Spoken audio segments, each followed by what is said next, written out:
Hello, and welcome to Heroes Behind the Badge. We tell real stories about real cops. We expose the fake news about police, and we give you the real truth. This podcast is brought to you by Citizens Behind the Badge, the leading voice of the American people in support of the men and women of law enforcement, dedicated to ending the disastrous movement to defund and defame the police. Hi. I'm your host. I'm Dennis Collins, a founding board member of Citizens Behind the Badge. Today, I'm joined by my colleagues, Bill Erfurth and Craig Floyd. Bill is a retired Miami-Dade police lieutenant with 26 years of decorated service. He is also a founding board member of Citizens Behind the Badge. Craig Floyd is the founder and president and CEO of Citizens Behind the Badge. Many of you may know Craig as the founding CEO emeritus of the National Law Enforcement Officers Memorial Fund. It was Craig who led the teams that built the Law Enforcement Memorial and the National Law Enforcement Museum in Washington, D.C. No one has worked longer or harder than Craig to advocate and support law enforcement. So, in today's episode, we feature part 2 of our 3-part series featuring a conversation with former U.S. Capitol Police Chief Stephen Sund. I hope you were able to hear part 1. Steve started his law enforcement career with the Metro Washington, D.C. Police. He held numerous leadership positions over his 25-year career. He commanded Metro PD's SOD, Special Operations Division, handling all the major events, security operations, and he helped coordinate the security for all the many high-profile events in the D.C. area. Steve moved over to the U.S. Capitol Police in 2017 and was promoted to chief in 2019. He was the chief during the January 6, 2021 riot at the Capitol. Steve is also a member of the Citizens Behind the Badge Law Enforcement Advisory Council. He wrote a book called Courage Under Fire. He offers an incredibly detailed and thorough documentation of the events leading up to, during, and after the incident. This second episode today, Chief Sund offers us his account inside January 6th, the step-by-step, minute-by-minute, as it happened. Here's part 2 of our conversation with Chief Stephen Sund. I was just going to go back to January 6th and the day of, and you cited some of the things that were happening that day, but I'm looking at your book, and at 12:20 p.m., that's when you first got word that 100 Proud Boys were marching toward the Capitol, which was unexpected, I guess, based on your intelligence prior. That you said nobody would be marching on the Capitol or to the Capitol. And you also heard rumors that President Trump had indicated he was going to come to the Capitol that day. I assume this is when all the red flags and the alarms were going off in your mind. You're sitting, I guess, in the command center, watching and listening to all these reports coming in. What was your initial reaction when you started to realize this thing was not going the way you had planned? So we anticipated, like MAGA 1 and MAGA 2, when they marched up to the Supreme Court by the Capitol, we anticipated that they were going to march up to the Capitol. So having groups come up to the Capitol was not unanticipated. We had expected them to march up there. We just didn't expect them to start attacking my officers like they did. Many in the group, and we can talk about that because I don't believe it was the entire groups. I think you had a small group of what we call S-disturbers in there. But needless to say, the Proud Boys came up. I remember being in the command center, them saying, "Hey, we've got a group of Proud Boys coming up." They kind of marched up one of the around one of the roadways by the Capitol. We watched them kind of come around toward the east front of the Capitol, and then I believe they disappeared and went back down toward the mall again after that. And then shortly after that, we ended up having our first pipe bomb over at the Capitol Hill Club, the Republican National Committee. There were actually 2 pipe bombs, as I recall. I mean, you're dealing with a mob coming to attack your officers and take over the Capitol, but you're also hearing reports of 2 pipe bombs that had been planted, one at the Republican National Committee headquarters, one at the Democratic National headquarters. You heard about a car that was found loaded with guns and ammunition and all sorts of bad devices. You were dealing with a lot more than just the riot. It was incredible to me that somehow you were able to coordinate and manage all of this as chaos was erupting. Yeah. It's interesting. Right around 12 noon, things started, kind of speeding up a little bit. 12:36, we had Vice President Pence's motorcade arrive because he's the head of the Senate. He's the deciding vote on the Senate, so he was there overseeing the certification of the vote. So 12:36, his motorcade arrives. Watch it arrive. See him get escorted into the Senate carriage, and then 12:43. I'm sitting in the command center. I'm kind of watching everything, and we're seeing the large crowds down by the ellipse. And I look over to my left, and I see my watch commander, John Wisham, Lieutenant John Wisham, who's previously one of my bomb squad commanders. Just happened to be that way. But I see him looking at his phone, and he keeps looking back at me. And it's one of those things where you can tell something's up. He's talking to somebody, something's up. And finally, I see a image come up on a cell phone, and I see his eyes grow really big, and he turns back, and I see him come walking over to me, and he shows me the picture of the very first pipe bomb with the kitchen timer, the pipe, the galvanized steel with the wires coming out of it. Anybody can tell that's not good news. So we immediately start sending resources over in that direction. We'd actually received a call into the command center by a retired Capitol police officer that was working for the Capitol Hill Club right next door, that had been alerted to it. So he had taken a picture of it and sent it up to John Wisham. So that's kind of how that cascaded so quickly. So we started sending resources over there, started evacuating part of the Cannon House office building, which oversaw the alley where the pipe bomb was found. And then at 12:53, as we're dealing with that, somebody looks up and says, "Chief, there's a large crowd of people approaching our west front." I look up and I literally see hundreds of people coming across the Maryland Avenue circle up toward the west front, and then the Peace Circle by Pennsylvania Avenue coming up toward the west front. And immediately became confrontational with my officers. And that's when I knew there's a couple of key things that I knew were bad. One, the fact that, like most protests, they'll come up and they'll start chanting and yelling and screaming, and then eventually they might start pulling on the fence. This happened rather quickly. They started grabbing at the fence, yanking at the fence, and then striking at my officers. And two key things struck me. One, my fence line, I had very few officers down there, and none of the officers were wearing the hard gear. After MAGA 1 and MAGA 2, we had done after action reports. After action reports said, one, people need to be in place early. People need to be in their hard gear early, and you need to keep all your equipment nearby. So I was really concerned. We had nobody down there in hard gear. So I turned to my assistant chief on my right, Chief Thomas, and I said, "Hey, where the hell's our CDU? Get our CDU down there immediately." And this was before the very first fence had come down. And then as soon as I saw that, put my first call over to DC Police requesting their assistance. So when your viewers are looking back at January 6th and they see these officers come in wearing the green and black jackets, those were the bicycle platoons that Jeff Carroll, the assistant chief of DC Police, had placed on Constitution Avenue, which, I'll always be thankful for them. So they came in really quick. 12:58, I make my first call to the Capitol Police Board, and it's not till 2:09, 71 minutes later, that the Capitol Police Board gives me permission to bring in resources. Think about that.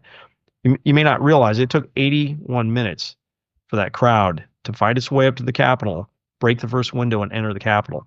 And for 71 of those minutes, I was repeatedly denied the ability to bring in resources. But as you read about in the book, after a couple of calls and not getting approval, I started calling every chief of police I knew. I saw what my officers, my men and women, were going through. I started picking up the phone, and I was calling federal resources, even though by law, I'm prevented to until I have permission. I didn't have permission. I started calling Secret Service, FBI, started calling agencies, partner agencies, Virginia State Police, Gary Settles, who just retired, called him, friends of mine that I knew would send me resources as quick as possible, begging them for anything they could send. 1:49, I went ahead and called the National Guard. And again, I still hadn't been received approval. I called William Walker, the commanding general of the National Guard, and said, "Send me anything you can, please. I'll have permission from the Capitol Police Board any minute, but please, this is life and death. Send me whatever resources you can."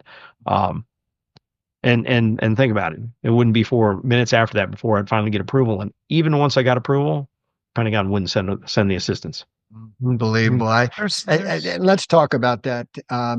General Walter Piatt was on that call with you that day. Okay, your sergeant at arms had finally given you approval to get the guard, and now apparently you still had to make the case and plead for help from the U.S. military, the Department of Defense. And this guy, General Walter Piatt, tells you he doesn't like the optics. And his recommendation to the Secretary of the Army is not to support the request for National Guard support. How in the hell can he take that position? And how did you feel when you were hearing this? This is unbelievable. I was absolutely stunned and dumbfounded. So 209, when I get the approval, I immediately call Walker. I said, hey, I now have approval. And people need to realize there's 180 National Guard troops within eyesight of the Capitol. I'm thinking the cavalry's on its way. The next biggest cadre of people I have besides the DC police is National Guard, which has, 180 troops within eyesight of the Capitol, and a 40-member quick reactionary force out at Joint Base Andrews. So I'm thinking they're on their way. 2:34, I get contacted by Dr. Christopher Rodriguez with the DC Office of Homeland Security Emergency Management Agency saying the Pentagon wants me on a call. Finally get patched into the call, and that's where Lieutenant General Walter Piatt is on the call saying, hey, I understand you're requesting National Guard. Now, on this call is Mayor Bowser, Robert Conti, Earl Matthews, who will later come out as a whistleblower on my behalf. He was actually the general counsel at one time for the Army, Harvard graduate lawyer, but he's at the Pentagon, or I don't know where his location, but he's on the call. William Walker, Christopher Flynn, General Christopher Flynn's on the call. So I get on the call and they said, hey, you're requesting National Guard assistance. I said, yes, this is a life and death situation. I need National Guard assistance as quickly as possible to help resecure the perimeter. Exactly what I wanted them to do. And that's when Walter Piatt responds, I don't like the optics of the National Guard. That's the second time I've heard the term optics. I don't like the optics of the National Guard standing in line with the Capitol in the background. And he starts saying, I'd rather relieve your officers off posts so they can get in the fight. I tell him, I said, I don't have that option. Every one of my officers is in the fight. And he's like, well, I don't like the optics. We keep going back and forth. And he keeps recommending that he relieve my officers. And I said, sir, you don't realize my officers are all in the fight. I don't have officers out there on traffic posts. They're all in the fight. And he responds, and I will never forget this. He said, my recommendation, I'm going to make a recommendation to the Secretary of the Army. My recommendation is not to support your request. Wow. I was absolutely floored and dumbfounded. I remember Robert Conti, and those of you that may know him, he can be a little abrupt at times. He said, hold on a second. You're denying the request from the Capitol Police Chief? And again, Walter Piatt says the same thing. He goes, I'm not denying it. I just don't like the optics of the National Guard standing in line. I would much rather relieve your officers. I said, I don't have that option. 2:43 p.m., we now have a shooting inside the Capitol. We had a report of what sounded like a gunshot before. It turned out not to be a gunshot, but this time we started getting reports that we have at least one person suffering from a gunshot wound. I'm still on the call with the Pentagon. I tell everybody on the call, I said, we have shooting inside the Capitol. We have a shooting inside the Capitol. Is that urgent enough for you now? And hang up the phone, because I now have to call the Capitol Police Board, tell them what we've got going on, dealing with that. The Pentagon wasn't sending me resources, but you know what they were doing? They were sending resources to secure generals' homes that weren't even under attack. So think about that. 2:43, I hang up the phone call. I'm thinking, I got no idea what's going to happen. I didn't get a result from that. It wouldn't be until 5:44 p.m. that the first cadre of National Guard showed up. And at that point, I didn't even need them anymore. I'd called in 17 law enforcement agencies, 1,700 police officers had responded to my call for assistance. Police officers from as far away as New Jersey State Police responded to my request and arrived at the Capitol before the National Guard, DC National Guard, which were within eyesight. Think about that. Incredible. The military let you down so badly. It's hard to believe. We think the military is there to support us, protect our nation, protect the Capitol if it's under attack, but they didn't want any part of it. Incredible. Talk to us about the gunshots that were fired at the Capitol. During that call, you get the word that it's happened. Tell us who was shot, why they were shot, and was it justified? Again, so going back, shooting had to be right around 2:43 p.m. It was only one gunshot that I'm aware of. One gunshot inside. It was an individual was climbing through one of the last physical pains that separated the members of Congress from the protests, and a person that's assigned to the House chambers actually was one that fired the bullet. And their name is now gotten out. Lieutenant Michael Byrd. He fired a round at a female that was climbing through the window. Again, the word I got was that we had a shooting.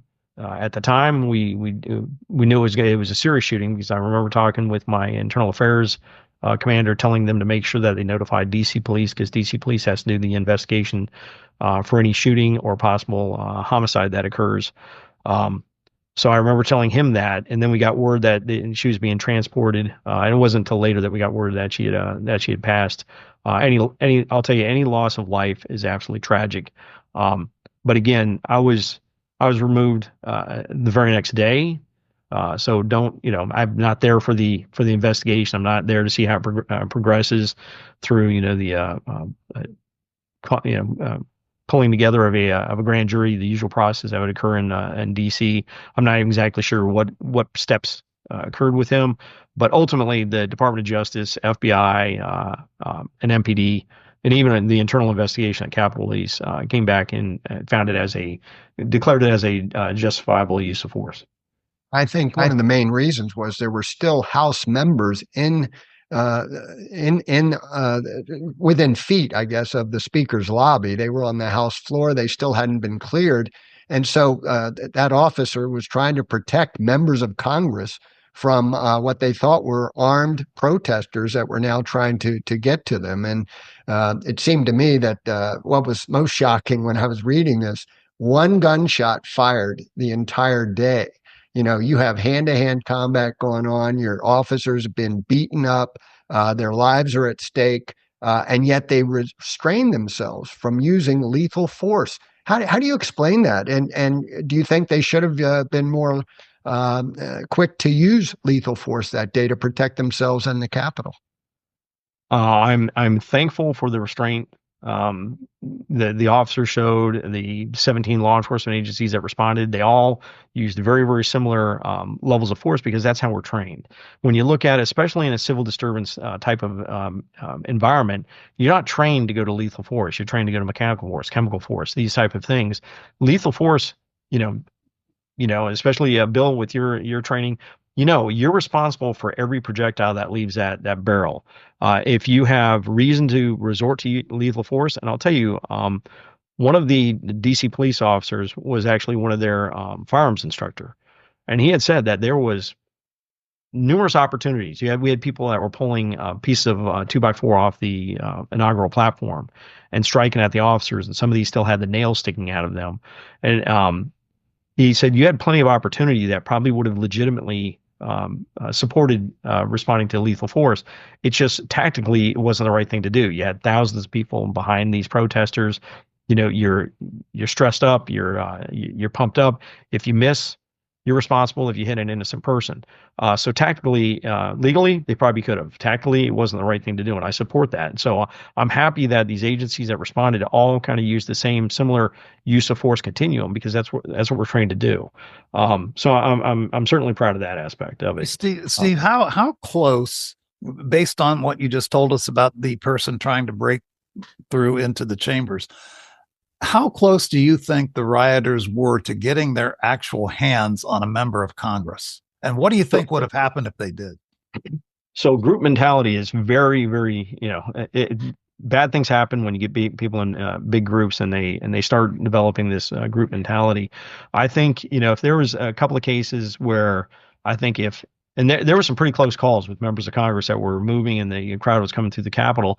I think if you would have had the crowd get a hold on, especially a notorious member of Congress, it could have been really, really bad. And I'll tell you, if it hadn't been for DC police, think about it. If I hadn't reached out to Jeff Carroll at 10:59 in the morning and he had put 7 CDU platoons, about 220 officers on Constitution Avenue, that 81 minutes that they were delayed, the group was delayed in breaking into the Capitol, because DC police ended up putting 1,000 officers up at the Capitol. If they hadn't gotten there that quickly, that group would have breached the Capitol much quicker than 81 minutes, capturing, trapping Vice President, both the House and Senate chambers, most likely in their chambers. I have no doubt the use of force would have been significantly higher. Possible lethal use of force maybe would have been significantly higher, and I think we'd be dealing with a lot more injuries, if not worse. So I hope that answered the question. I'm not sure. Yeah. No, it did. I mean, I just, we hadn't really heard how close did it come, and apparently it was pretty close. It was maybe 15 yards. Wow. And you need to realize when the attack began at 12:53, that's almost 2 hours. 2 hours that these officers are hearing over the radio that this crowd's getting closer, closer, and closer. And 100%, the evacuation of the House and Senate should have been called much quicker. But needless to say, getting closer and closer and closer. And now, almost 2 hours later, you have literally the last physical barrier is being breached. So, you just got to take that in consideration. It's a terrible, terrible situation. Again, a day doesn't go by that I don't think about January 6th. I don't think about, any of the, the loss of Ashley Babbitt. It's tragic. But again, the officers had, they're dealing with a protective mission. So I've heard people say, oh, that wouldn't have happened at, if they wouldn't have resorted to lethal force at other location. I can tell you right now, you have a group like that that's attacking, whether it's the Buckingham Palace and the White House, or even papal headquarters. Bad things are going to happen. Let's talk about the aftermath. You've retaken the Capitol. Not a single member of Congress or their staff was injured that day. Yet you had 10,000 mob members trying to cause harm to people and to the Capitol itself. And yet no injuries to the key people. You got the Capitol cleared within hours of the initial protests beginning. And then they ended up certifying the president, as they attempted to do early on, within hours of the protest. To me, that says that you mentioned the odds, 58-1, you were outnumbered, 10,000 or more protesters. How many police officers did you have, Steve, fighting them off? So at one point there was somebody came in and did a study on the West Front. At one point they counted 30,000 people on the West Front on January 6th. And again, I think you have a number of people that you have some groups of people in there that came to do bad things. Then I think, again, you run into that group mentality. I think you have a number of people in the group that refer to them as strap hangers that just kind of followed along to see, hey, what's going on? And that's when you went up and, you saw people walking through, taking pictures, following, standing between the stanchions in the Capitol, following all the rules. So I think there was people that came to do bad things, and there are people that just got drawn into it. And hopefully we'll get to address some of the issues with, these allegations of officers holding open doors and waving people in. Yeah, it was you figure a number of officers we had initially 273 assigned to the perimeter. We ended up calling in 17 law enforcement agencies, 1,700 police officers responded to that call. So eventually we were able to clear the Capitol. When people said, we had a number of talking heads on TV saying it'd be 24 hours at least before they regained the Capitol. We regained it in 5 hours. I mean, they were back. We could have gotten them back into chambers by 7:30 p.m. They elected to go in a little bit later. But that's pretty remarkable. And I'm thankful for the law enforcement support we got to make that happen. That's why I was so angry when I read the book and heard all of these facts and figures that go along with January 6th, that you were really a hero. Your officers were heroes. They fought a mob. They fired one gunshot the entire day when their lives were on the line, clearly, and they had lethal force options available to them. No member of Congress is hurt. No staff members hurt. Everybody reconvenes within hours. The certification goes ahead and is successful. And so, to me, that's heroic. That means you guys did an amazing job that day. And yet on January 7th, just 24 hours later, roughly, you heard that Nancy Pelosi was going to be going on TV and she had a message for you. Tell us about that. Yeah. So the following day, we had been up. We were working on a press release. I'd put together a press release, and again, just the idea of the press release, it had to go through almost 10 hours of review before our first press release could get put out there. So all night long, we're dealing with this stuff. I talking with various officers, members of Congress. I had a couple of very interesting calls with members of Congress that got very heated. But needless to say, 1 o'clock the next morning, we've been briefing leadership. We've been trying to set up a briefing for Speaker Pelosi's office. But needless to say, the next morning, the next day at 1 o'clock, I'm in briefing Roy Blunt. He's the chairman of the Senate Rules Committee, one of my oversight committees. And as I'm briefing him about, what we're doing, what happened, what we're doing moving forward, I see my chief of staff looking at her phone and get up and leave. Come back in, tap my general counsel on the shoulder. They walk out. The next thing you know, she comes back in and goes, "Hey, chief, you need to step out. I need to talk to you." So told Senator Blunt, one of my assistant chiefs was going to take over. I stepped out and they said, "We just got word that Speaker Pelosi was going to go on national TV and call for your resignation." Now, I had gotten a call from a high-level staffer, Jamie Fleet, that works for Pelosi, but I'm briefing a senator. I'm not going to pick up for somebody else, so I let it go to voicemail. But they said that Jamie Fleet had reached out to them, said Speaker Pelosi was going to go on national TV and call for my resignation. I thought about just going in and finishing the briefing. My staff talked me into going in and watching the press conference. Went in and watched the press conference, and it was interesting. About 23-minute press conference, and it wasn't toward the very end that it almost seemed like it was a staged question that they asked, "Hey, Speaker, what are you going to do about the security issues at the Capitol?" And that's when she kind of hummed and hawed. You go back and look at it, and it's all over YouTube. Hums and haws a little bit, talks about doing an after action.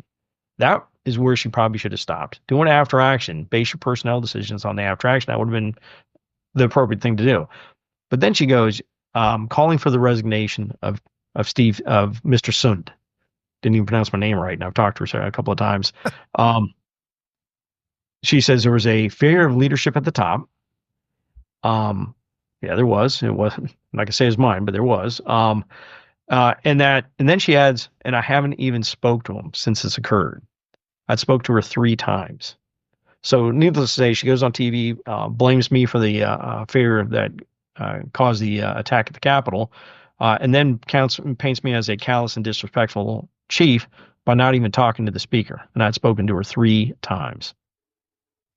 So clearly, I want to chime in about that because that brings up another point, and this came out recently. Her daughter had done a documentary about Nancy Pelosi and about the Capitol and about the whole events that unfolded. It's come out now. It's been on ABC. It's been all over YouTube. It's been all over the internet. Other news sources have reported it, that during this documentary that Nancy Pelosi's daughter was producing, Nancy Pelosi admitted that she should have requested the National Guard. She should have authorized the National Guard sooner. And essentially, she took responsibility for that by what she had mentioned in this documentary. So it kind of seems to me ironic that she's going to use you as the fall guy, the scapegoat. She's going to lie about the fact that what you had just mentioned about your interactions with her. And ultimately, it was her deal. And, there's so much reporting about this that goes back to the fact that, a week prior, Trump was having a meeting in the Oval Office and Kash Patel was there. Kash Patel has come out publicly on numerous forums saying, yes, in fact, Trump authorized 10,000 National Guard troops a week before January 6th. General Milley was in the Oval Office when that happened. So, to me, it's just political. I think that it's tragically political in so many ways.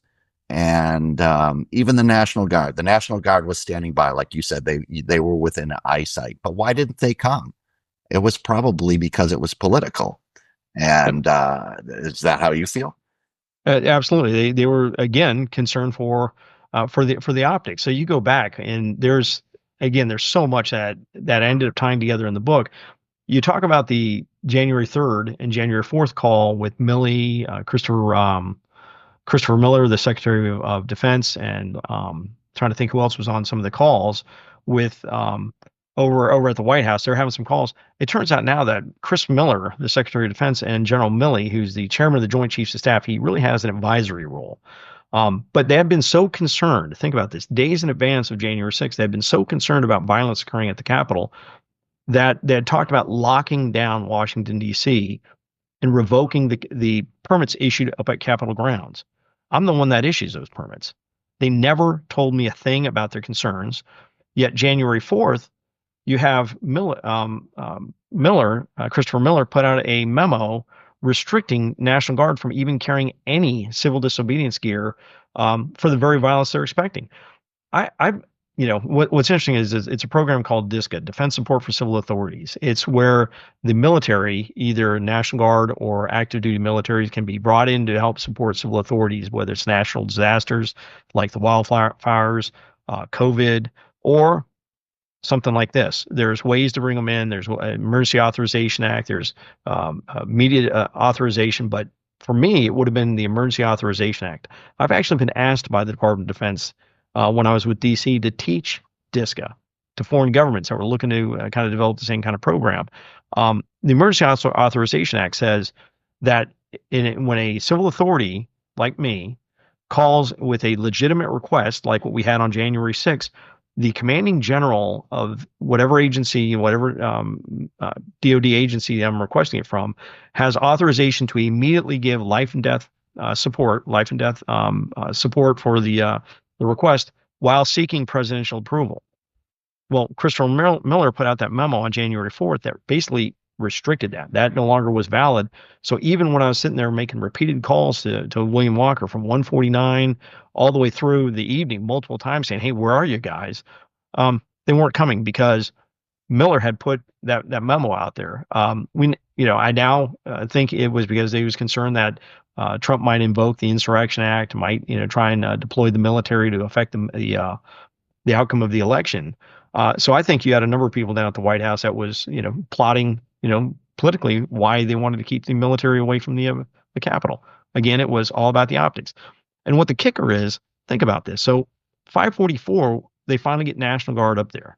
By 544, we had all the protesters out of the building. We were pushing protesters off Capitol Square, which is, the immediate streets right around the Capitol, and pushing them off Capitol grounds. So by the time they got sworn in and they got deployed out to their perimeter assignments, it was over. I really, at that point, I didn't even need them. But you know what the military does when they finally get on post? They line up with all their riot gears, their shields, their helmets, their batons, and they take a picture and put it on Military Times magazine of them standing in line with the Capitol in the background. The very damn thing that General Piat had said he was so worried about.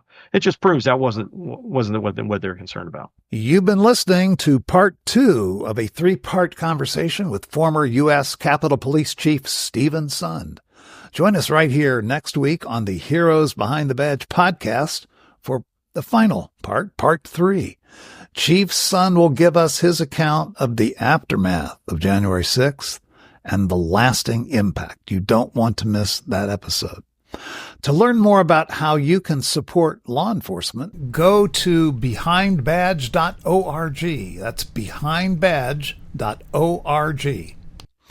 I'm Dennis Collins, and for my colleagues, Bill Erfurth and Craig Floyd, it's goodbye for now. We'll see you here next week for the next episode, the final conversation with Chief Steven Sund, right here on Heroes Behind the Badge. Real stories about real cops, and we expose the fake news about police, and we'll give you the real truth.